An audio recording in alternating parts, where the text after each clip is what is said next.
Okay, sorry, I had a little technical difficulty there. Modem cut out. So we're back. We're kind of moving here.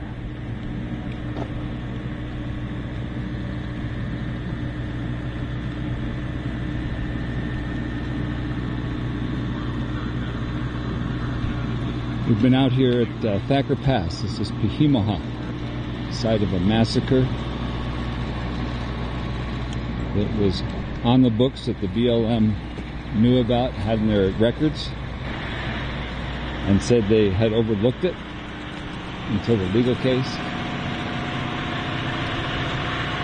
We came out this morning early. This gentleman, Dean, serving his pipe, 74. We're moving more in place here to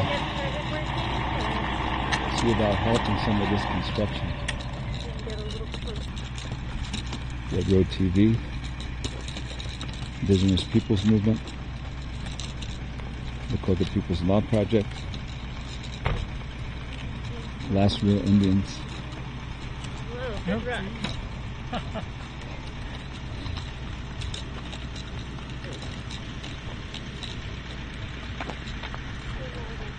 You can see they're moving.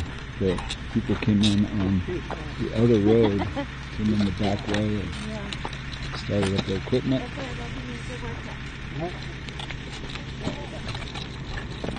And so they're moving, trying to start the construction.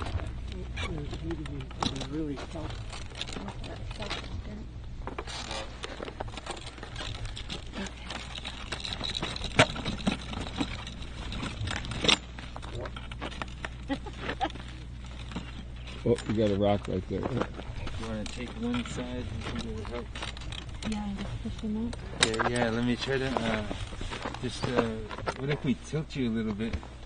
Yeah, that'd probably It'd be. be kind of crazy, but I think it might work. I'll grab this. There you go. I just got it stuck right in.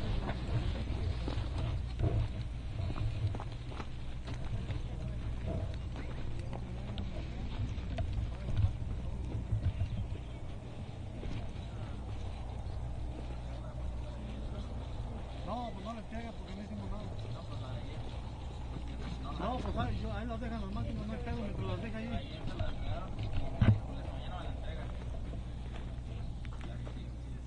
Nomás porque yo te quería hacerla y supe que sí la hiciste, no te mandaba hacerla. Oh, no, no, está bien. No, that's good. You guys are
for the people here, the ancestors who were massacred here. We'll eavesdrop here. Killed in 1865 and in previous occasions.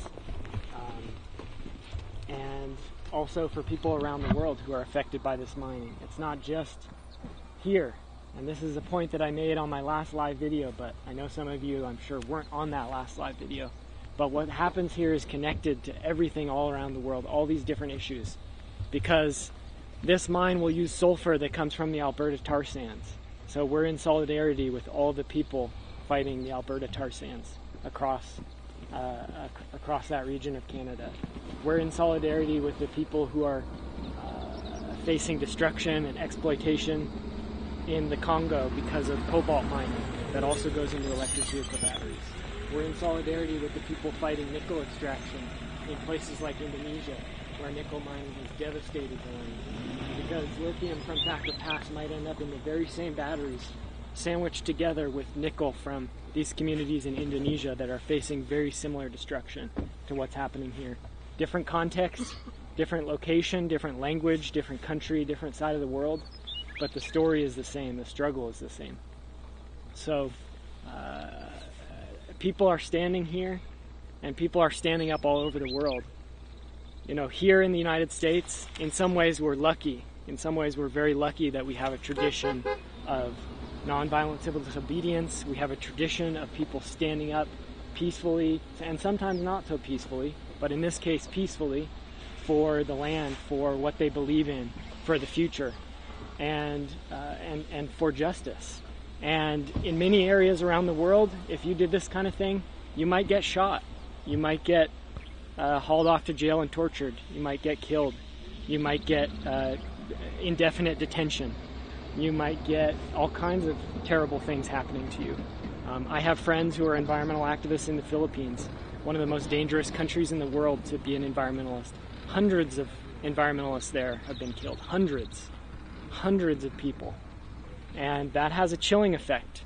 And so we need to fight for our rights to protest, to express ourselves, and fight for our rights to change this situation, to change the laws, to change the to change the country we live in all kinds of different ways, to change the world we live in.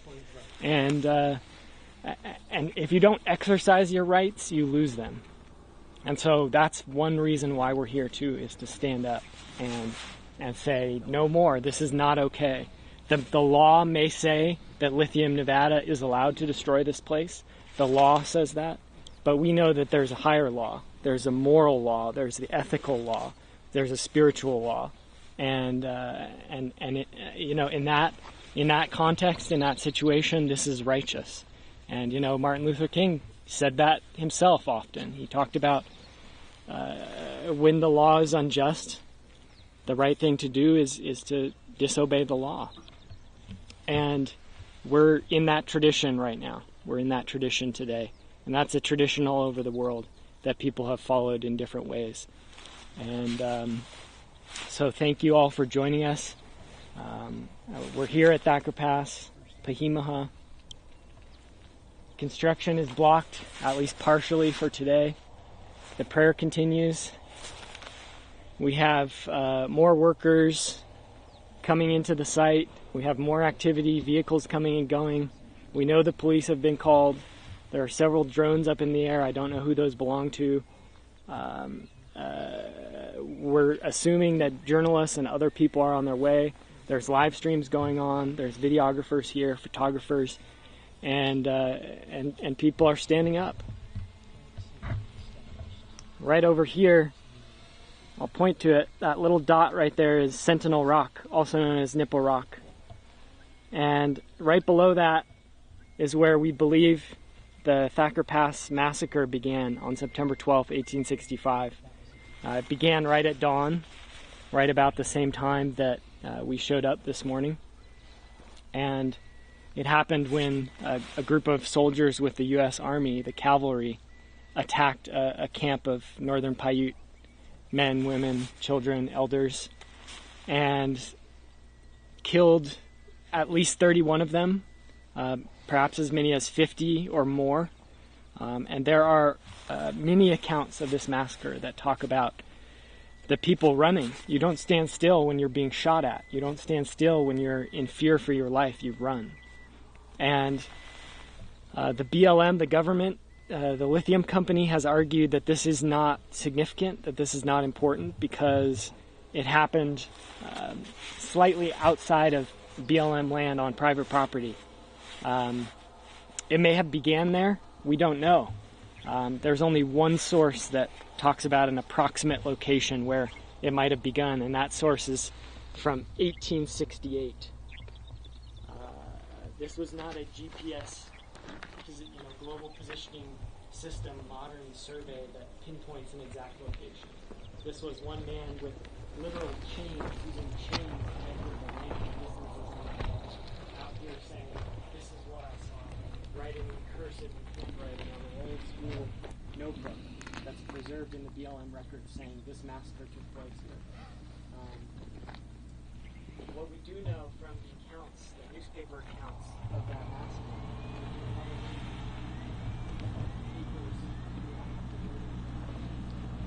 so I'm going to walk back towards what he called Sentinel Rock. We were here a month and a half, 2 months ago. Something like that. None of these roads were here. None of this piping was here. These huge pipes are for passing the water. Nevada is the driest state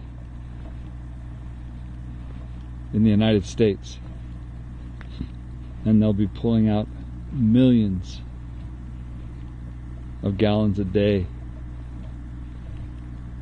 to process lithium.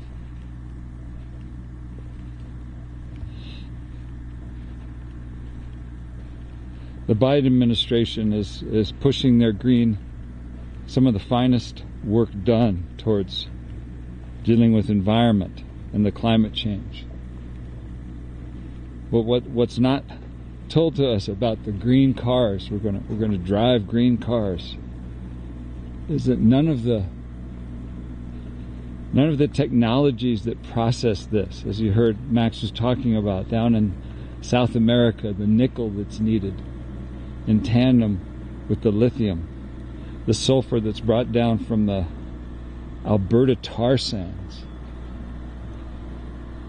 They're going to burn the lithium out with sulfuric acid they will process here, taking the water out of this aquifer, the Great Basin, where Las Vegas is looking for water, where all of these cities are looking for water. The Colorado is drying up. They're trying to get water from the Missouri, where the DAPL is. There's so much technology that is unchecked, with these companies now talking about how they're green and they're going to be doing the green work, and they're getting General Motors put $650 million that they got from the Biden administration directly into this mine. Yet the industries, the extraction industries, the fossil fuel companies, the same companies that extract, the technology and the way that they extract and the water they use is unchecked. It's the process that will be processing the lithium. One logic is that fossil fuels could be better. They use less than the lithium. Imagine the amount of water that's going to be traveling down these pipes.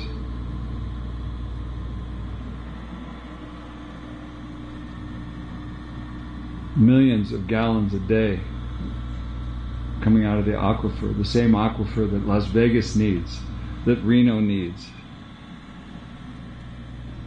that Winnemucca needs.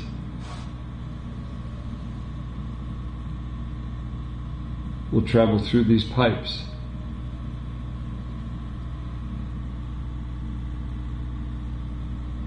To help extract lithium. The amount of diesel fuel that will be processed in a 40-story deep mine that will be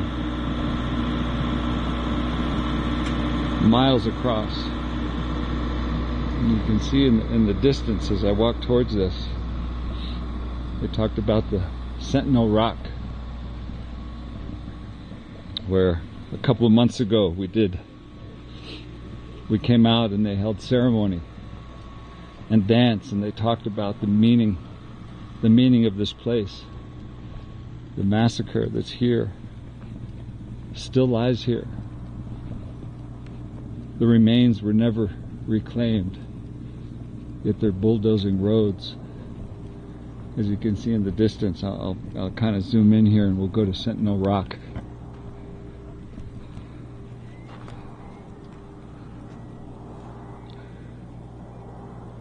That road was not there a month ago. This hollowed ground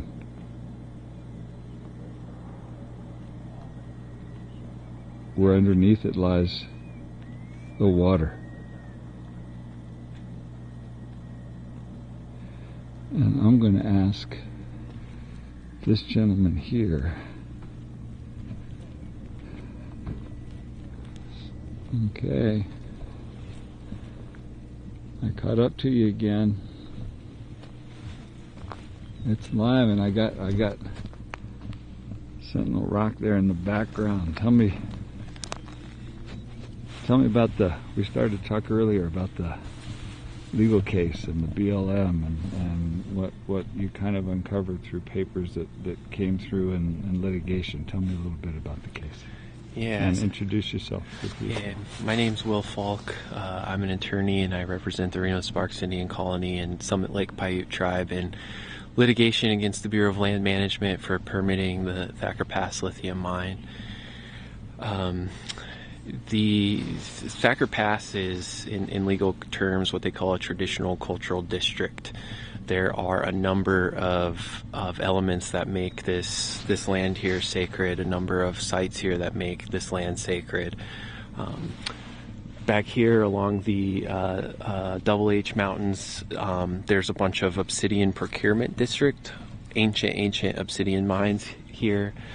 There are caves and hills up here in the Montana mountains where Paiute people hid from federal soldiers in the era of soldiers rounding up native people to put them on reservations.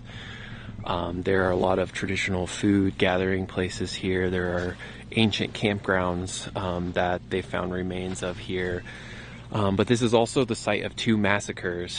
One of those massacres is how Thacker Pass got its Paiute name, Peehee Mu'huh, which it means rotten moon in Paiute. And oral history tells a story of Paiutes having a camp or a village here. The hunters went away to hunt in a valley over. They came back and found their relatives massacred with their guts split open and their intestines strung along the sage. It was a rotten smell. Thacker Pass is kind of shaped like a crescent moon, so they call this rotten moon. But then maybe another really interesting massacre happened on September 12th, 1865. The 1st Nevada Cavalry massacred at least 31 Paiute people here in Thacker Pass. But what's so interesting about it is the Bureau of Land Management possessed records of that massacre in its own General Land Office records, but failed to disclose those documents in public-facing documents like the environmental impact statement, the record of decision. None of those documents mention these records that BLM had of the massacre. And therefore none of the cultural resources work or the National Environmental Policy Act process discusses the sacredness or even the fact that there's a massacre here. BLM did eventually acknowledge all of Thacker Pass as a traditional cultural district, and including the massacre sites at the end of February of this year, so just a few weeks ago. But despite acknowledging that, they refused to delay construction to consult with the tribes about how to handle these massacre sites. Federal law does not stop projects like this for a massacre site. They are allowed to destroy massacre sites, but they have to consult about that. And one of the big things going on here is in 1865 there was genocide here. in 2023 when we have Native elders out here praying on a massacre site, on a place where they're about to destroy. This is genocide in 2023. Okay. How they had it in their records? Yeah, so it's the records were in what are called the General Land Office records, which as the United States was forming and started to expand across the continent, they formed this General Land Office to send surveyors out to actually, document what land is here for the government. And in 1868, a deputy surveyor came out here and found the remains of that 1865 massacre, and wrote, this is where the 1st Nevada Cavalry, I think his term was, attacked and whipped a body of Indians in this area. One of the first things that BLM is supposed to do when they're assessing cultural resources is check their own General Land Office records. So either they checked them and found those records and hoped nobody else would find them, or they just never checked their records like they're supposed to and didn't find them. Either way is illegal, and either way they're supposed to once those records come to light, they're supposed to afford an extensive consultation process with people who descend from those massacred, from regional tribes who descend from that massacre, and they never did that.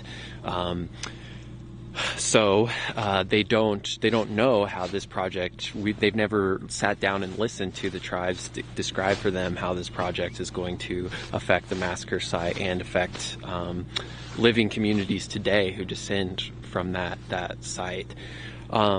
Maybe one of the reasons why they never found those records is that they fast-tracked this project. Under a Trump-era secretarial order, the local BLM Humboldt River Field Office was ordered to conduct the whole permitting process for this mine in less than a year. That's absolutely warp speed. Projects like this usually take 3.5-4 years to process.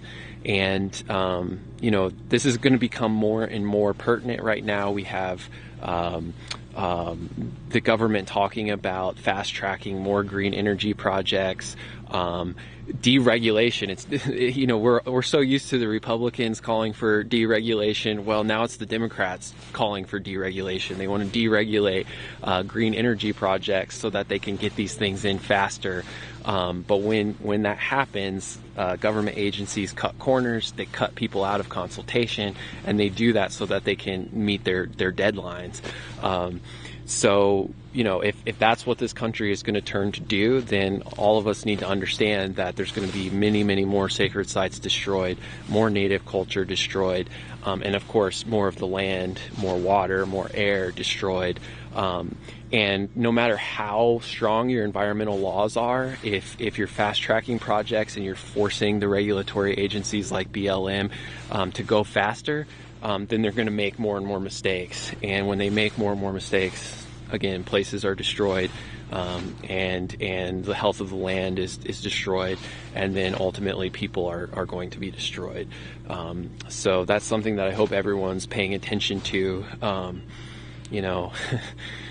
I don't believe that electric cars are the solution to climate change, but if you're someone that thinks they are, you have to understand that there's so much destruction that goes into those electric vehicles, and deregulating the same mining corporations that have always been responsible for destroying the planet just because they say that their technologies are green is a really, really bad and probably suicidal idea at this late stage of global capitalism and ecological collapse. Do you have an idea? I know Max has said, but what other technologies go into the lithium that make it such a dangerous proposition with people, where they just say we're going to drive ourselves in green cars into the future? What goes into it? Well, we have to remember when we're talking about lithium specifically, lithium is one tiny ingredient in an electric car battery. So before I go on, I just this is only one aspect of the destruction that goes into an electric car battery, not to mention the whole manufacture of an electric car. But when we're talking about lithium, especially at a place like here at Thacker Pass, they're going to use a novel leaching process. What they're going to do is they're going to dig up the earth from an open pit, and they're going to leach the lithium out of the earth with sulfuric acid. Sulfuric acid is not a good substance to have rolling through these places. They have to bring the sulfuric acid on heated trucks. Sulfuric acid has to maintain I think it's like 270 degrees or something, a high temperature to stay liquid. So they have these specialized trucks that have to take them in. Of course, those trucks are diesel trucks, right? So when we're talking about reducing greenhouse gas emissions, you can have these diesel trucks running all day with sulfuric acid. And sulfuric acid, a lot of people don't know this, but the main producers of sulfuric acid are oil refineries. Sulfuric acid is a byproduct of oil refining. And so if a main premise of this so-called transition to green energy is that fossil fuels are going to be replaced by things like lithium and electric car batteries, it's going to be really hard to replace those technologies when you depend upon them for your electric car battery. This project itself is going to burn 10,600 gallons of diesel on site every single day. It's going to produce over 150,000 tons of carbon dioxide equivalent emissions every single year. So this is a project that's absolutely drenched in fossil fuels from start to finish. And that's just to extract the lithium for one part of the electric car battery. We have to remember that all kinds of other rare earth minerals go into electric car battery. We have to remember that things like steel manufacturing go into electric car production. And all of these processes are destroying places like Thacker Pass just to bring people their electric cars. I think one of the things that really drives this home for me is, cobalt is a rare earth mineral that goes into electric car batteries. People are starting to understand this more, but cobalt is primarily coming from the Democratic Republic of Congo right now. And those mines are primarily worked by child labor. 30 and 40,000 children a year are working in these mines in the Democratic Republic of Congo, getting sick and dying. So when you're really enthusiastic about your electric car and your electric car battery, I hope you see the face of a Congan child who is bringing you your electric car battery. But if you don't care about Africa, which I really hope you do, you think about the United States. The same steel manufacturing and coal production that is required for that steel manufacturing that is destroying places like Appalachia will still be ongoing to bring your electric car. You'll still have to further destroy places like Appalachia for an electric car. Or talk about the plastic manufacturing that goes on in the Mississippi River Delta. We all know that Louisiana is called Cancer Alley. Well, electric car manufacturing is going to contribute to Cancer Alley. So we really need to see this as a broader, there's materials coming from all over the earth. So many places have to be destroyed just to bring an electric car. And if destroying more of the earth is somehow your solution to not destroying the earth, then I think you might need to sit down and think about your logic and common sense. And just really understand how much destruction goes into these kinds of technologies.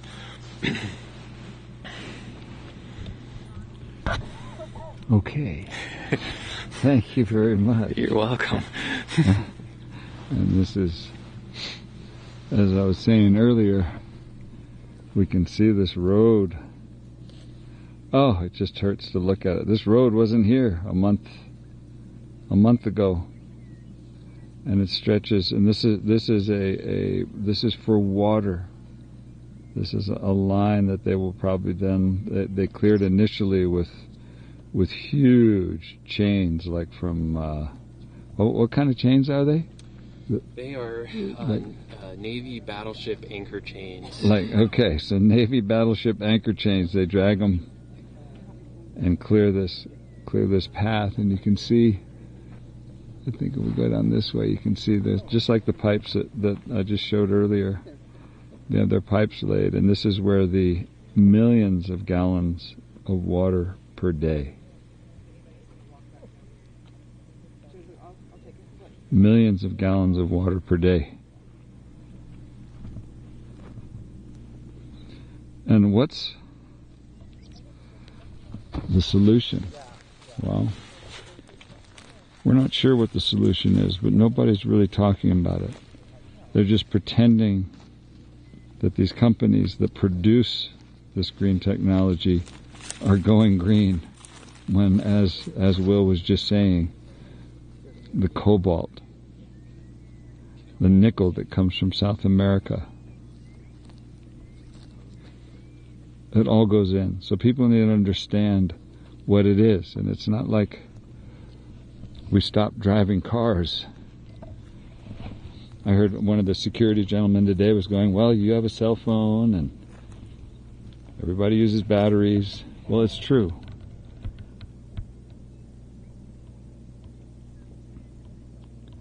The answer is to stop consuming so much.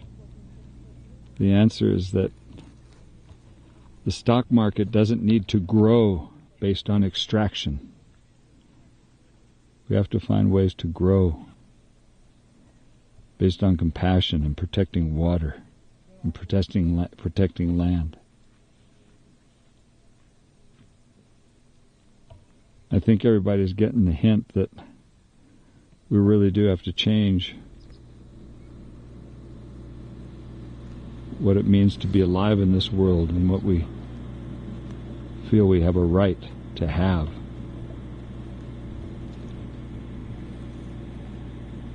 It's an amazing place we've gotten into with the American dream that countries all over the world want, because we spent generations extracting from all over the world, and now it's coming home. And it feels like there's no way out.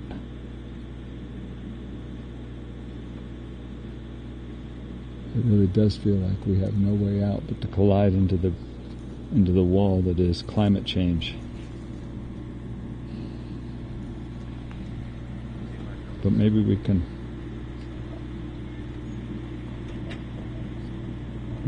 think different. Maybe we can change what it takes to be happy. Or maybe we can't. Maybe we can blame it on Biden. Maybe we can blame it on Deb Haaland. Maybe we can blame it on everybody else. Maybe the aliens will come and fix it all, because we don't seem to have the technology. There's this generator that runs 24/7. It is so peaceful out here.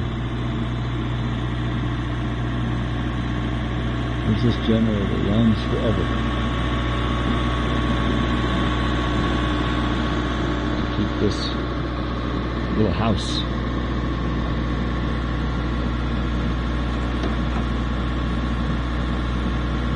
This little security house going.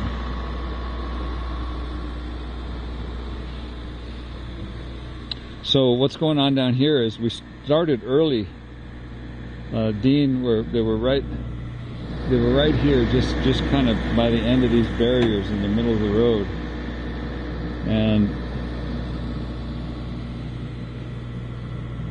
the workers came and then came down this road to start up their diesel cat and their bulldozer. We're fixing this road right here. I assume it looks like the pipeline that comes from way over there, comes down this way. It's going to run along here, and then it looks like it's going to cut across right here. So they must have their well that they're going to drill, or 2 or 3 or however many they're going to use to extract $1 million. $1 million gallons a day of water. Do the research of what cities use, and the cities that are running out of water. The Colorado River.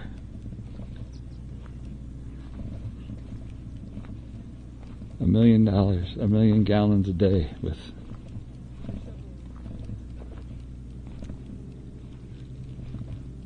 thousands of gallons of diesel.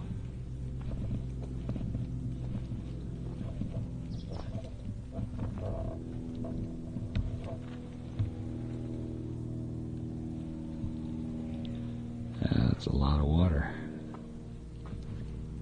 So they moved down here. They started up this cat.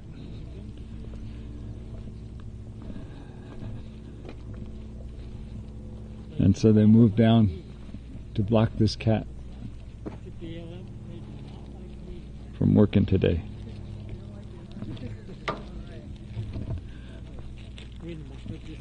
The police have been called. We don't know if the police are going to show up. It may be they're like, we'll outlast them. It's kind of like Standing Rock. We'll outlast them. Of course, they had to bring in state and federal and local police, working through SLIC centers, coordinating with FBI and what used to be COINTELPRO. Who knows what they call it today. The amount of resources and money they put into destroying the Standing Rock movement, to destroying the communities with infiltrators. Well, there's no infiltrators here today. What was your name again? Tokata? Can you do me a favor?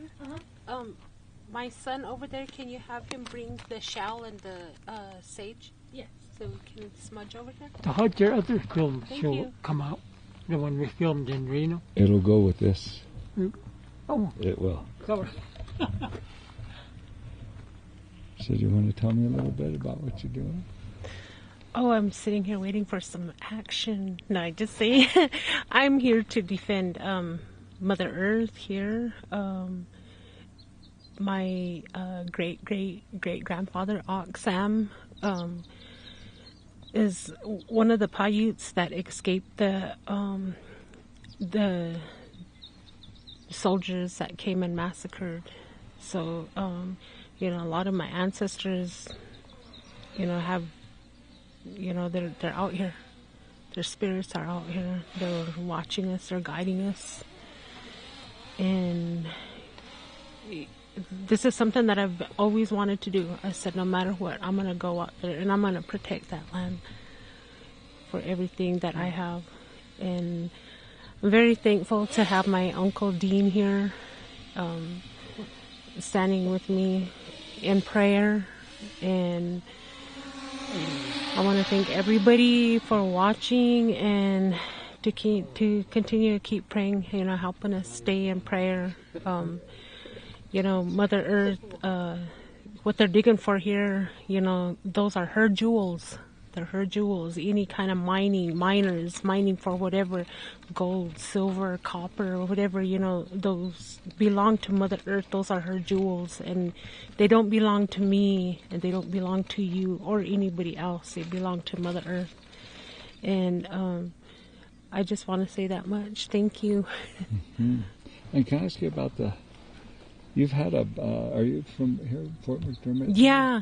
There was a mine back in the 80s, Mercury. What did that do? What happened with that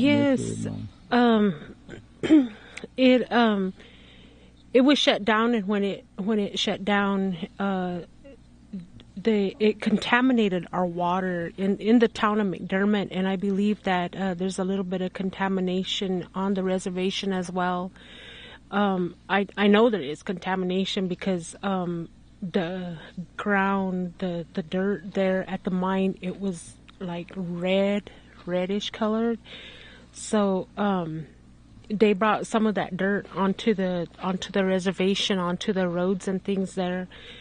And the other thing they did too was some of the men folk, they went out there when the mine shut down and they took some of the boards off of the mine there and they built sheds and things with that. And there was quite a bit of miners that worked out there. One of the last guys that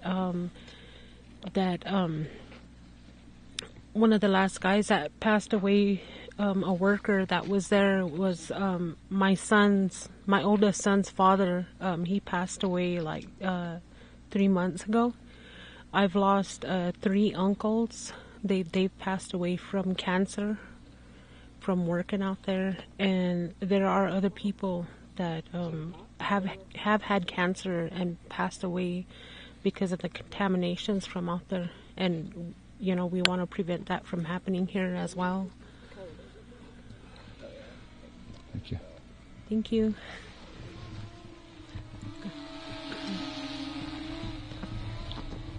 Did you light it? And one.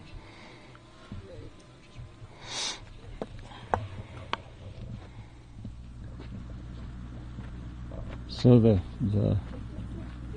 she was talking about there was a mercury mine, and we went in and filmed the Red Mountain at Fort McDermott. Then they found out that their water was being polluted, and the EPA lined down. And here we are again, not more than, I don't know, 10, 20 miles away,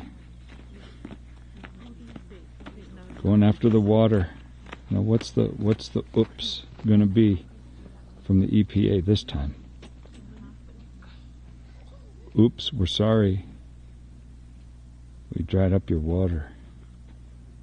We got sulfuric acid in your water.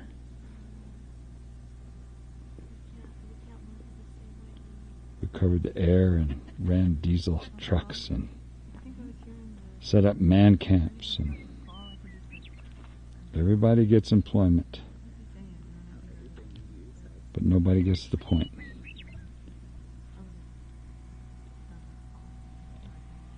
How to build an economy on extraction.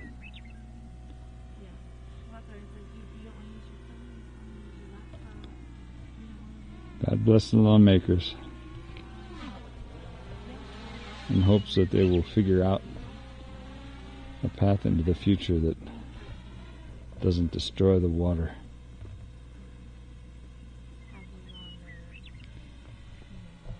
And God bless the people when we figure out we don't need all the things we think we need.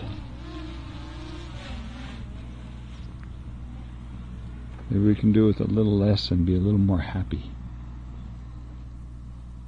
Maybe not.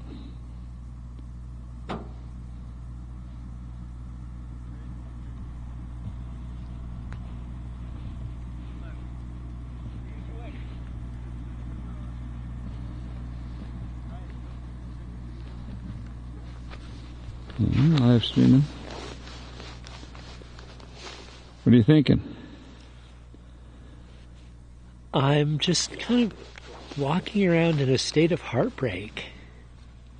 This is my third time here. I spent, I think, 3 days here the previous time when it was just ice cold. And I'm just shocked to hear that they've already cleared potentially thousands of acres of old growth sage.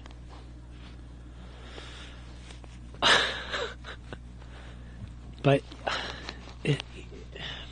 what's your name? I'm Paul. Oh, Paul. Hi. It's just the whole planet is a sacrifice zone, basically, at this point. It's hard to think about what's a way out. When you think about... I know you were talking with I think I overheard a little bit of the rap of like, oh, you've got a cell phone, it needs lithium. Yeah, we all have lithium batteries, so this is... Screw you shouldn't be here. Yeah. We need to be happier with less. Seems to be the only way out. Well, and it's so hard to even conceptualize going backwards. People immediately go to, well, we can't live in caves. It's like, yeah, but we could be living very simply. And I look at the way that we're wasting just everything. Like there's no consciousness in our use of the raw materials of Mother Earth. It's just, it blows my mind. Right. I was listening yesterday. It's just the new election for Biden, and McClain, I guess his chief of staff, ex-chief of staff, was on MSNBC, and it's like we need to grow in the stock market, and it needs to more build economy, and it's just. Meanwhile, Deb Haaland's out touting the whole green thing and stuff, and just they're not coming up here. No, and AOC just relaunched the Green New Deal. More wealth, more economic growth. When I was in college in the late 70s, I was studying steady state economics or zero growth economics. And I haven't even heard an environmental organization mention that phrase in decades. And for us to get to the required 90% economic shrinkage that we need for any chance to save life on this planet, first we need to get to zero. We have to stop growing. Step one, stop. The opposite is happening. That was good. We're in a remarkable moment on planet Earth. By the fact that you're not going to move, that is the case. Thank you.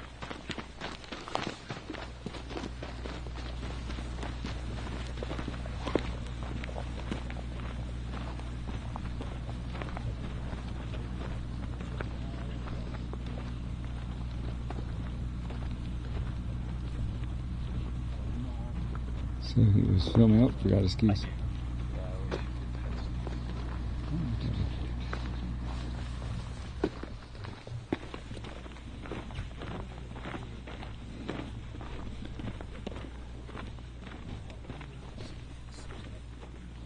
So they're doing a little count.